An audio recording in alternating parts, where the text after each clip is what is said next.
Once the American Revolution got underway in the spring of 1775, and scenes like this ensued. This is a painting of the Battle of Bunker Hill in June of that year, just outside Boston. Everybody had to make up his mind or her mind about, am I going to be a loyalist or am I going to support this rebellion? At the Continental Congress, that question became quite a debate. And many of the men in the Continental Congress said, you know what, we can't go along with this. You guys have gone too far. I'm not going to take a gun and shoot the soldiers of my king. And so many of the men who had served in the Continental Congress withdrew. Those who remained reorganized themselves and calling themselves now the Second Continental Congress. And whereas the First Congress had been a conference of people getting together to talk about, well, how do we deal with England, the Second Congress really was a revolutionary body. They began to talk about, how do we wage war against England? How do we put as much pressure on the king as we possibly can to get whatever we want out of him? Get him to back off, who knows what. Eventually, most of the men who stayed behind in the Second Continental Congress made up their mind that there was really only one objective, and that was independence, a new nation, to sever ties with England completely. Well, one of the first things they did when this began to dawn on them was to organize an army, a continental army. First job, march to Massachusetts, help those guys run the British out of town at Boston.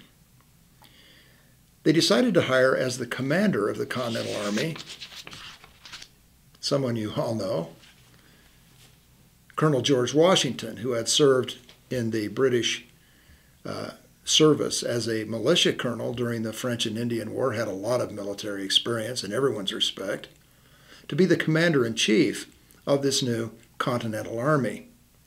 Washington's job was to organize an army and then march to Massachusetts and absorb the militia units there that were fighting the British and help them kick the Brits out. As it turned out, it took clear until March of 1776 to get that done. Washington set up headquarters in Cambridge across the river and participated in this long siege, and eventually General Gage pulled up stakes and left. The other thing that Congress did was to begin to send to Europe agents to ask the Europeans for help. The French, others, we need your help, we need money, we need credit, we need to borrow, we need guns. Maybe we can talk some of you into helping us out by declaring war on England even.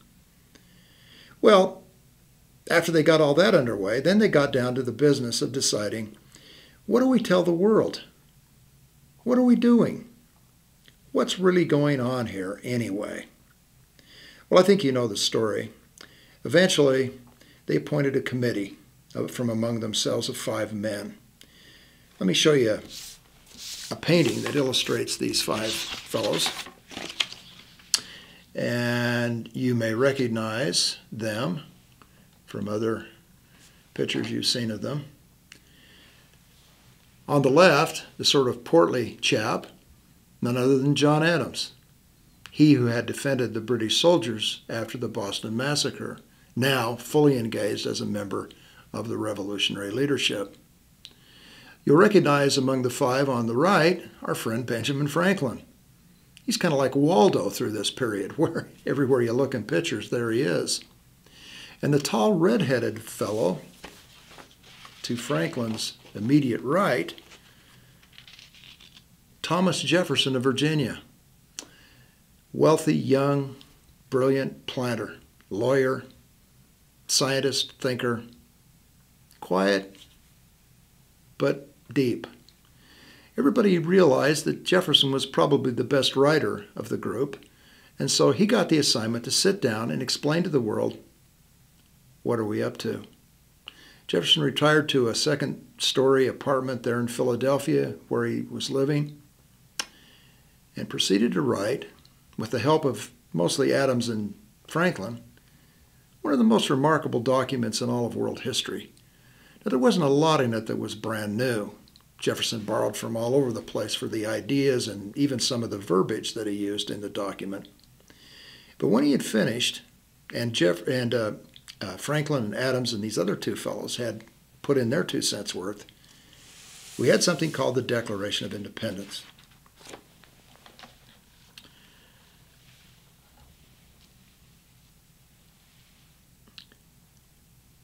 This is a copy of one of the first printed versions of the Declaration as it was issued to the world on the 4th of July, 1776. And once again, notice it took the Americans more than a year after the fighting began up in Massachusetts to explain to the world, what are we up to here? In the document, Jefferson and his friends clearly stated that it was time for the Americans to set up their own country. The events had occurred that made it impossible for them to continue to live happily under the rule of King George III. And then Jefferson proceeded to make a big long list here of all the reasons why he wanted us to believe. You see, he did this, he did that, he this, he that King George had failed in his responsibilities to lead the American people. And essentially what Jefferson was saying is that governments do not derive their power from God, as the old idea of monarchy suggested, but governments derive their power from the will of the people. It is then the government's responsibility to take care of the people and their rights given to them by God. So Jefferson argued that it was the right of people, if they were unhappy with their government's ability to protect their rights and to protect their happiness, to get rid of that government and set up a new government. That was basically the argument in this document. Now, these were bombshells. The notion that government is by the consent of the governed, and that it is the right of the people, if unhappy with their government, to get rid of it and try something new. Now, as this document concluded, and you won't be able to read this on your screen very well, but let me put it there for you anyway, and I'll read these words for you. These men said, "And for the support of this declaration, with a firm reliance on the protection of divine providence, we mutually pledge to each other our lives, our fortunes, and our sacred honor." Notice the president of the Continental Congress here, John Hancock, affixed his signature to it, and then the rest of them signed it as well. Years later, someone painted this portrait of the signing of the Declaration of Independence. When that happened, the son of John Adams, John Quincy Adams, was president of the United States. And he brought his father, now an old man, to see the painting. And John Adams looked at it and he said, "Never happened. Never happened." And President Adams said to his aging father, "What are you talking about?" And John Adams said, "We were too scared to come together in a scene like that and sign our names. We were sneaking in and out of there at night to sign our names on this document." Now, I tell you that little story because everyone who signed this had to be pretty scared. I mean, we're going to war with perhaps the most powerful nation in the world to secure the independence of the United States. Crazy idea. No question about it. It's a crazy idea. And already by the 4th of July, 1776, the news isn't good. British forces are amassing on the East Coast, much of the British Army already in America. The British preparing to invade New York City. I mean, it's frightening. The whole scene is very frightening. So if you put your name on this, you literally were agreeing to put your neck in a noose if the American Revolution did not succeed. Now look, these were smart guys. These are really smart guys. In fact, I don't know of a period in world history where in one place at one time we had a better collection of really smart guys. Guys who had really thought things through, who knew what was going on and what the risks were. So to begin our discussion of the American Revolution, and we're not going to fight it battle by battle. What's the point of doing that? You can take a military history course if you'd like to do that. Let us begin with something we like to call in history classes a balance sheet of the war. In other words, let's take a look at both sides in the American Revolution at the outset of it and try to come to some idea of what were the advantages each side possessed. Because look, right away you can say, well, the British have got the lion's share of the advantages. What do the Americans have? But these are smart guys. They know that the Americans have got a shot at this. The Americans can pull this off. And what I'd like you to do is take a piece of paper, divide it down the middle, label the left hand, the British, the right hand side of the paper, Americans. Now in this sense, we're talking about the Americans who sided with those who wanted a separation from England, wanted the creation of the United States of America. And let's take a look at what it looked like at the very beginning of this mess, and what you might have been thinking if you were one of these men who signed your name.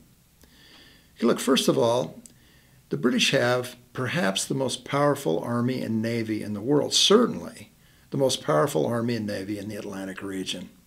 We're going to go to war with these guys. So we're going to war with perhaps the most powerful military force in the world, a well-trained, well-equipped, very well-disciplined military force. That's enough to scare you right there. And because the colonial system, as you'll recall, was designed to make lots of money for the mother country, the British also had a pretty hefty war chest. They had a lot of money to spend. Wars cost money. The Brits had a lot of money. We've talked about this. They had 500,000 or 800,000, or I don't know, you decide the number. Some say as many as half of us. I think that figure's way too high on their side. So we're going to go to war with the British, who have a lot of us on their side. That's going to be a problem. No question about that. And the British are going to be able to rely on the service of the Native Americans pretty much exclusively. Now, why would the Indians side with the British in this? And almost all major Indian tribes, groups, sided with England in this. Well, the Indians aren't stupid. They know what the Americans want. If they win, the Indians are screwed. They're going to lose everything. They knew that, and they were right because, as you know, I hope you know, the Americans did win, and the Indians were screwed. Sorry for use the vernacular. They lost everything. They really did lose everything. We'll talk more about that later in the course. But the Indians are going to be a problem. The Americans are going to have to deal with a very nasty Indian war out on the frontier where the British are going to do everything they can to encourage the Indians to attack the Americans and help their cause. Because the British have lots of money and because there have just been some big wars in Europe, there are a lot of guys running around in Europe looking for a job as a soldier. So England hired hundreds upon hundreds of soldiers from places like Germany to come over here and fight the Americans. We call these people mercenaries. Now, we could make this list a lot longer. No point. I think you can already see that the order the Americans have to fill in order to win the American Revolution is pretty tall. Now, once again, the guys who signed the Declaration are pretty smart guys. They knew that the United States, as we're now calling ourselves, had a good shot at winning. Why did they think so? Well, first of all, the American Revolution will be fought on our soil. The Americans had the home court advantage. Now, look, think about it in terms of sports if you want to. You'd either play your arch rival in football or basketball or whatever the sport on your own field or your own court because you have the support of your fans, you don't have to travel, you know the environment where you're going to play. You'd really rather do this on your own territory. The Americans went into the Revolution with this advantage. Now, when people tell me that maybe half of Americans really weren't supportive of the revolution. I have a really hard time with that concept because knowing what I do about the war, you can look at it and you can see time and again where people come out of the woodwork in the countryside to help the revolution. Occasionally those were loyalists helping the British, but more often than not, it seemed pretty clear that the majority of Americans, while they might not have gone off and joined the Continental Army, only a handful did, but the majority were supportive, wanting to help. That seems to support the notion that the home territory advantage was pretty strong for the Americans and that the revolution was something of a majority movement, despite what some historians have tried to argue about it. I use the initial GW here because obviously the most impressive leader in the entire revolutionary epic, and certainly during the war, was George Washington, the commander-in-chief of the Continental Army. But I use George Washington as the archetype of a whole bunch of very capable people who were on the scene at the time. Jefferson and Adams and Benjamin Franklin and a whole bevy of really capable people, both on the civilian side and the military side. Washington gets amazing service from, for example, some guy who used to run a bookstore becomes one of his most successful generals. It just seemed to be, at this point in time, the Americans have a very, very capable cadre of smart, willing, and able leaders. I would think that American advantage, very strong advantage, was in the quality of leadership that we enjoyed at that particular time. This next one's a little bit of an intangible. When you go to war, you better have a good cause. I mean, you can go to war against a very powerful opponent, and if your people are really fired up and really behind you, you got a good shot at winning. We've seen this over and over again in world history. The American cause was a pretty good one. It was pretty easy to articulate. Guys like Tom Paine writing pamphlets, people like Patrick Henry getting up and giving speeches. Yeah, come on, give me liberty or give me death. And remember, the Americans had become very accustomed to this liberty, and now they're fighting to obtain it for real. And it was very easy for them to see that that's what was at stake.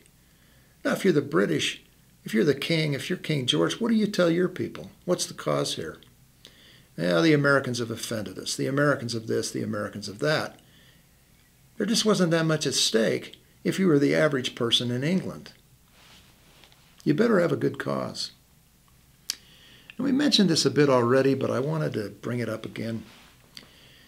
One of the first things the Second Congress did was to send agents to Europe to try to get help, because nobody liked England particularly. We've talked about that, going way back to the days of Henry and Elizabeth. Everybody in Europe would love to have seen the English Empire broken up.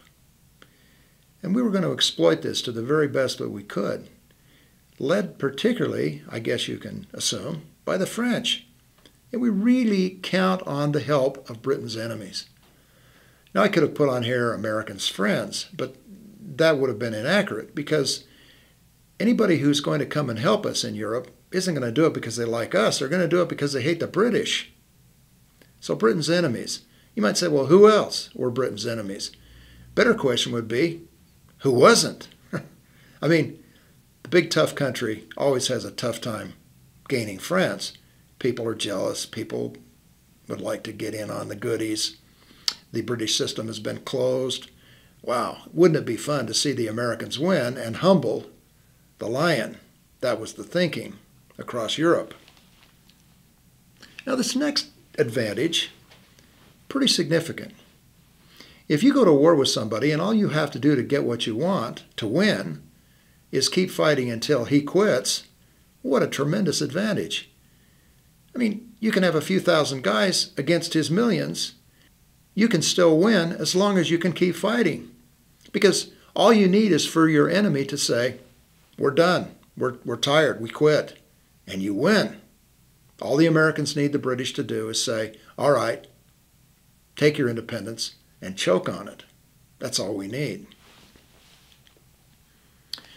Now go ahead and put this last one in your notes, this business about tactics, because everybody who thinks about the American Revolution tends to think that one of the reasons we were able to win, and I guess you know we did, was because we fought smarter than they did. We used guerrilla tactics. We hit and run. We were smarter than they were about how to fight over here in America. Well, put it in your notes and then draw a line through it, because the truth is, you can't make that case very well. First of all, we were trying to become a respectable nation.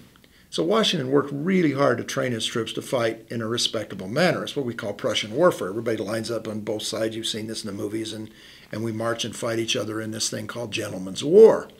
Spent a lot of time and energy trying to put together a respectable, decent gentleman's army where you wore a suit with a tie and shined shoes into battle. Now, the reason Americans and others tend to think that the Americans pulled off the revolution because they had these hit-and-run guerrilla tactics is because of the most famous battle of the Revolution, the Battle of Lexington and Concord, about which we talked a few minutes ago. Well, there weren't very many battles in the Revolution fought that way. And a lot of them that were fought that way, the Loyalists and the Indians were the ones using unconventional warfare. So you can't really make a case that tactics had a lot to do with why the Americans pulled this off. Anyway, look, take a look at this list we've constructed now, and I assume you've got it in your notes. Might see it on the quiz. And if you look at it, you can pretty quickly figure out a couple of things. One thing that's pretty apparent is that the advantages the British have are pretty solid. You can march them off to war, you can sail them around in the ocean, you can spend it, you can call upon them for help, the Loyalists and the Indians, and you've got these mercenaries you're paying to help you kill the Americans and bring them under control. On the American side, okay, there's some solid stuff there. The home territory seems to be pretty solid. But look at the rest of this stuff. Your leadership, oh yeah, it's going to turn out to be great, and you're counting on it, but that remains to be seen. The cause, it's a wonderful thing, but it's still an idea. It's out in the ether. You expect to get help from Britain's enemies. You've got to have the help of Britain's enemies. And let me tell you something. I don't know any historian writing about the Revolution who won't tell you that without the help of Britain's enemies, particularly the French, we probably wouldn't have pulled this off. So I don't know how you want to designate this in your note, put a big asterisk by it or underline it or highlight it or something. We really needed the help of Britain's enemies, and particularly the French. Now here's the problem with that. There's an old saying that my enemy's enemy is my friend, or something like that. Well, that's a problem in this case, because if you're the French, you don't really care what happens to the Americans. You just want to see Britain hurt. And so everything you do as you help the Americans is going to be to help yourself and to hurt England, not necessarily to help the Americans. We'll get back to that problem in a minute or two. The outlast advantage, it happened. We did. That's exactly what happened. This thing finally ended when the British just said, hey, we're done. We're out of here. Take it and choke on it. We fought them for 8 long years. And in the end, they just got up and walked out and said, go ahead. You're now a free country. Let's see how you do. That was basically their attitude. But at the outset of it, that's pretty chancy. And I think you may already know that at various points during the Revolution, early on, middle, a little later on even, it was doubtful that we were going to be able to outlast them at all. So that's pretty scary stuff. Anyway, look, this is a good way to think about warfare and history. Look at these balance sheets. We'll do it again a time or two with some subsequent wars that come up. Because when the whole thing's over and we can look back at it in hindsight, we can say, well, yeah, it worked out pretty well.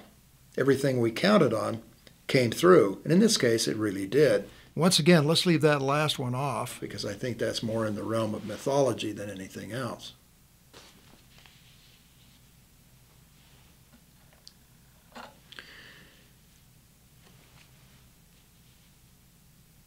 Now, usually when we think about the Revolutionary War, a scene like this comes to mind. Bunch of brave Americans, some of them already wounded, the new flag of the United States, some brave officer out in front leading his men off into battle against the British. Odds against you, lots of glory, away we go. Well, I'm not particularly disappointed in that image. I think this painting captures it very nicely.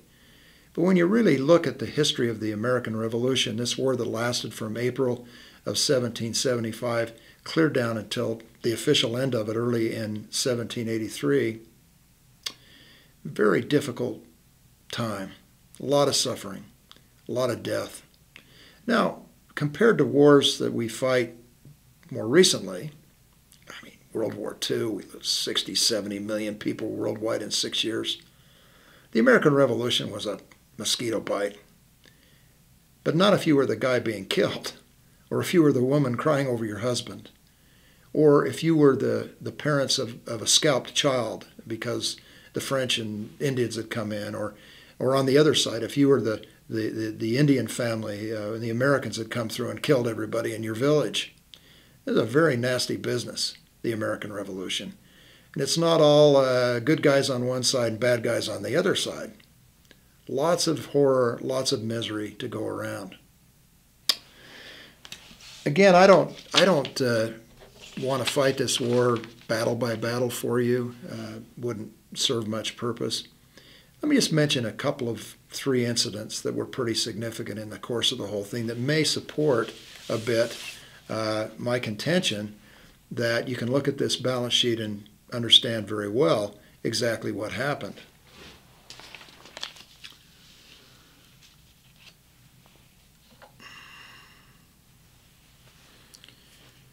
Okay, even as the Second Continental Congress was preparing to issue the Declaration of Independence of the world in the summer of 1776 and making the case that we ought to be respected as a new nation, General George Washington was in a pretty bad way trying to defend this new republic. The British were going to take New York. Washington moved quickly to try to defend the city. As this map illustrates, didn't go very well at all. In fact, some have argued that without the intervention of God, literally miracle, that allowed the Americans to escape off of Long Island onto Manhattan, the tide came in early, the American Revolution, at least Washington's army, would have been over almost before it got started. Well, you see on this map, Washington managed to get out of New York. The British took the city. They kept the city till they left voluntarily years later. He made his way up the Hudson, crossed the Hudson at West Point, where the military academy is now, and then moved down into New Jersey, across New Jersey, into Pennsylvania. Winter set in. Bad situation. I mean, we're talking real misery.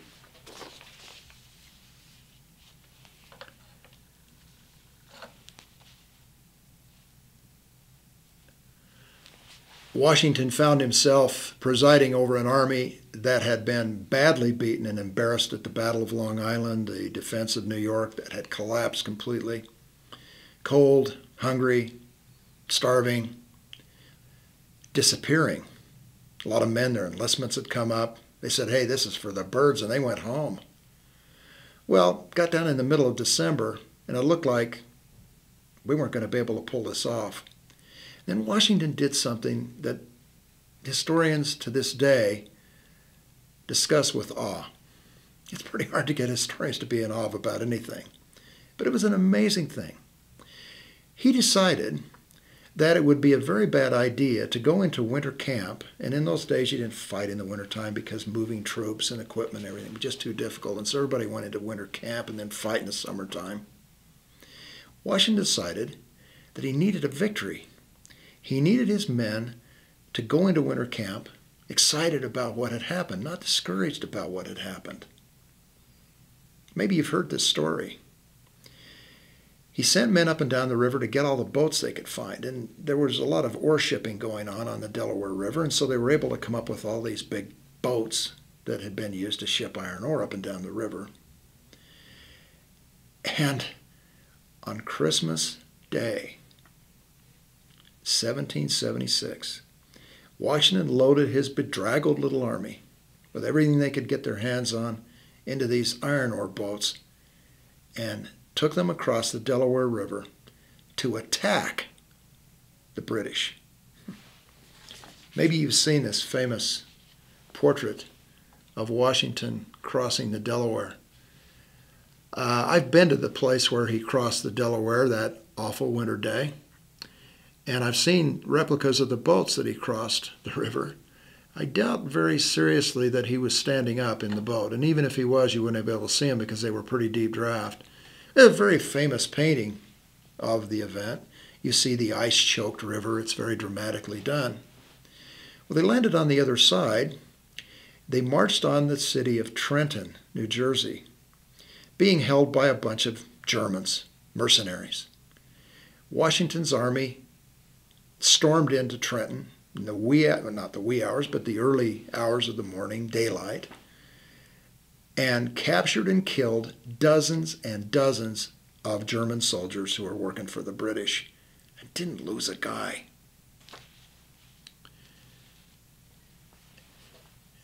Here's a painting depicting Washington greeting the mortally wounded commander of these Germans, Colonel Rahl. I don't think he met him this way, probably went into he did meet him before he died. And then he gathered his troops up and marched up the river and attacked the city of Princeton, similarly being held by the German mercenaries. Now, these were not necessarily significant military targets. So what was Washington up to? The answer? He's going to build morale. He wants his men to go into winter camp on the heels of victory. This is a remarkable bit of evidence of the enormously talented leader that we were lucky enough to have at the head of the American Army at the beginning of the Revolution, and indeed through the whole course of it.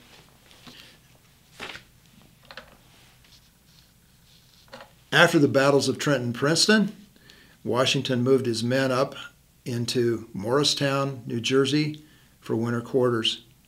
Now, the most famous winter bivouac of the American Army took place the next winter at Valley Forge, outside of Philadelphia. But this bivouac at Morristown that winter may have been even more significant, because this was going to be the telling moment. Is this ragtag army of rebels going to hang together, or is it all going to fall to pieces and the British win? In the meantime, over in Europe, American agents like John Adams, Benjamin Franklin, begging the Europeans for help. Now the French king, he's watching this, he's pretty excited. Maybe the Brits are going to get their comeuppance. Maybe their empire will fall to pieces. And he commits a little bit of help here and maybe a little bit of help there, but very reluctant to do much of anything.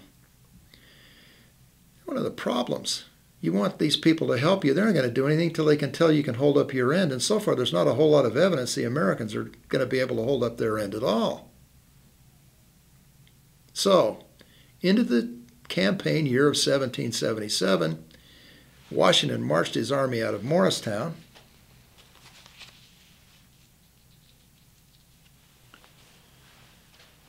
proceeded to fight through the summer of 77, didn't win a significant battle, beaten badly a couple of times. And so the French were hanging back. They were waiting to see what we would do. Now, they almost waited too long. But then, in October of 1777, an American army up in New York encountered a British force coming down out of Canada to try to cut New York in half and sever New England from the rest of the colonies.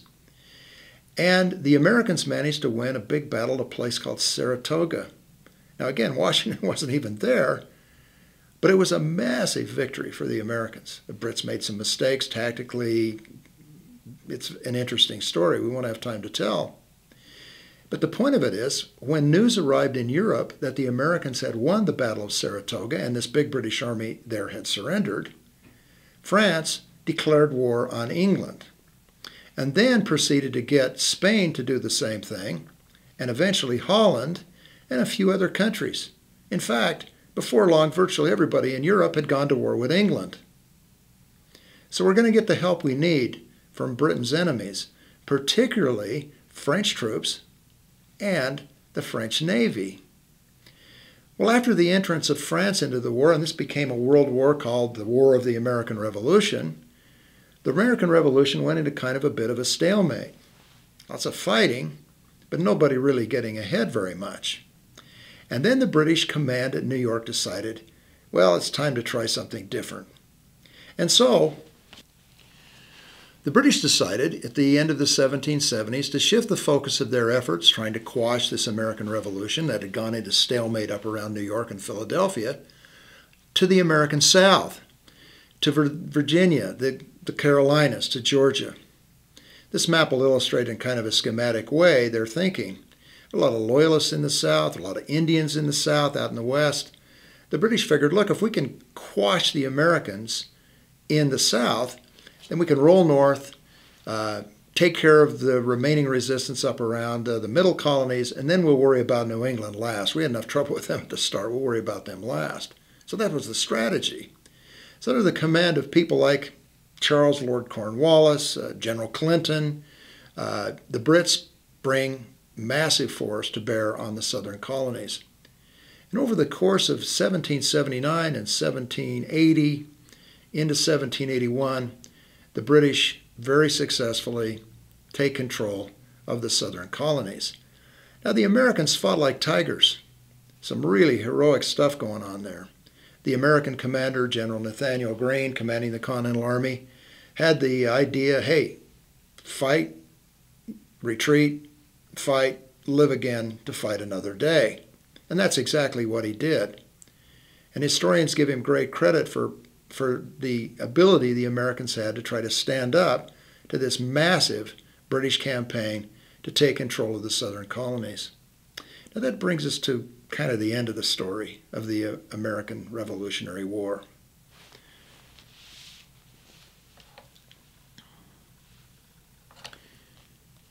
In 1781, General Charles Lord Cornwallis, maybe the most effective general the British had during the war, decided to take his army into Virginia. He figured if he could take control of Virginia, New Jersey's just up the road, that'd be the end of it.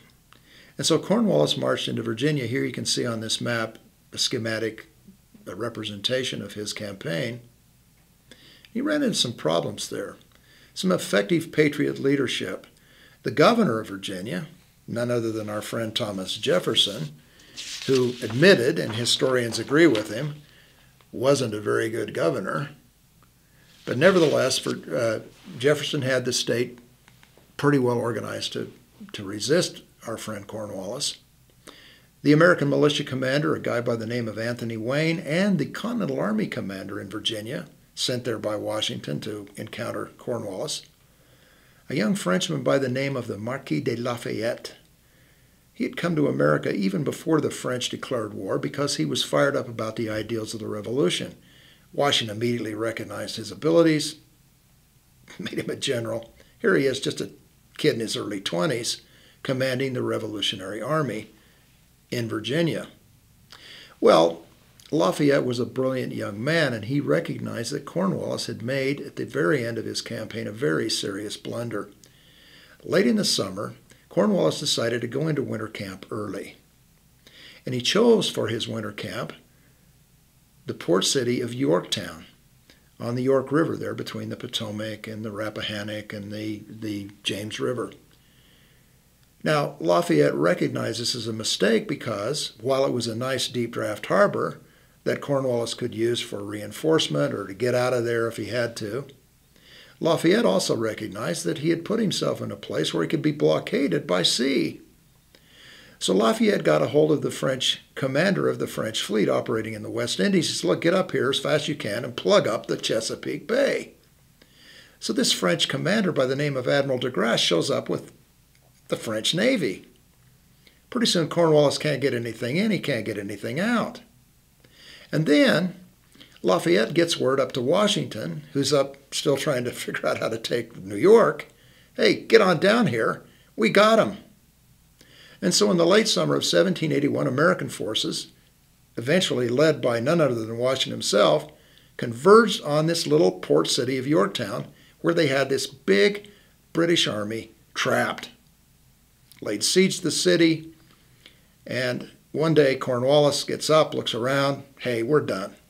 We can't hold out, and ran up a white flag.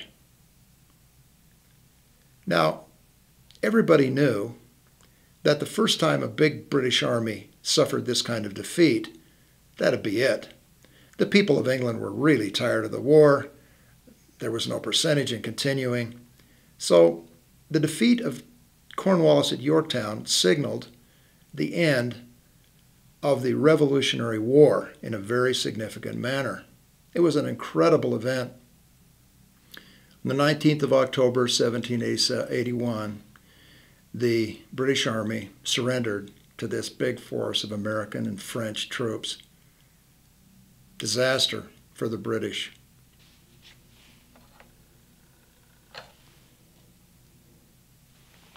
Here's a famous painting of the surrender at Yorktown of the British forces. I can guarantee it didn't really look much like this. The guy on the white horse in front is General Benjamin Lincoln of the Continental Army. You'll see Washington there in the background watching the whole thing. The British officer standing next to Lincoln has just handed Lincoln Cornwallis's sword because Cornwallis refused to come out of his headquarters to surrender to the Americans. Refused to call Washington General Washington, instead referred to him as Mr. Washington. Offered to surrender to the French. The French General Rochambeau said, no, this is not my deal. You can surrender to Washington. So Washington sent his own aide out to get the British general's sword. All of that shenanigans from gentleman's warfare. Well, it took the Americans and the British a number of months still to figure out how to extricate themselves from this mess. Even though after Yorktown, the British let it be known, hey, we're done. You guys can go ahead and be your own country, and we hope you choke on it, right? Finally, in the early months of 1783, more than a year after the victory at Yorktown, the British and the Americans, meeting in Paris, hammered out a peace treaty, the Treaty of Paris of 1783, in which they agreed that the United States of America would be no longer a part of the British Empire. And the American Revolution was over.